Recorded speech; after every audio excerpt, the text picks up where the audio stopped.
নমস্কার বন্ধুরা, আমাদের বিজুস ক্রিয়েশনে সকলকে স্বাগত। আশা করি সকলে ভালো আছেন।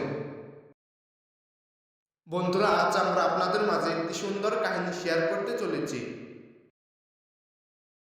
তবে আসুন দেরি না করে আজকের ভিডিওটি শুরু করা যাক। তার আগে বন্ধুরা, আপনাদের কাছে আমাদের একটি ছোট্ট অনুরোধ রইল। আমাদের চ্যানেলে নতুন হয়ে থাকলে চ্যানেলটি অবশ্যই সাবস্ক্রাইব করে নোটিফিকেশন অন করে দেবেন, যাতে আমরা আপনাদের মাঝে ভিডিও শেয়ার করার সাথে সাথে পেতে পারেন। তিনটি বন্ধু ছিল। এই তিনজনের মধ্যে একজনের নাম হলো বিজু, দ্বিতীয় জনের নাম হলো প্রীতম, আর তৃতীয় জনের নাম হলো অজয়। একদিন তারা তিনজনে বিকেল বেলার সময় ঘুরতে থাকে। ঘুরতে ঘুরতে হঠাৎ বিজু একটি দামি মোবাইল ফোন রাস্তায় পড়ে থাকা দেখতে পায়। তখন বিজু মোবাইলটি কুড়িয়ে হাতে নিয়ে বলে, এত দামি একটা মোবাইল কে ফেলে থুয়ে গেল? যার মোবাইল হয়তো সেই মানুষটার পকেট থেকে পড়ে নিচে, বুঝতেই পারে না। অজয় বলল, যার হওয়ার হবে। পেয়েছিস, ভালোই হয়েছে। একটা কাজ করলে হয় না? মোবাইলটি কোথাও একটা বিক্রি করে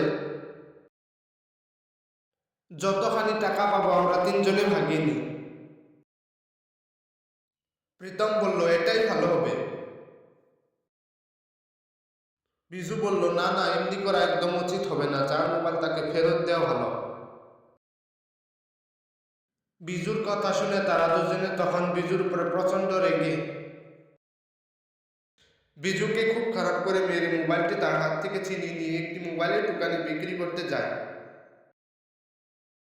বিজু যার মোবাইল পেয়েছিল ঠিক সেই সময় সেই মানুষটি অজয় আর প্রীতম যে দোকানটায় গেছে ঠিক সেই দোকানে যায়।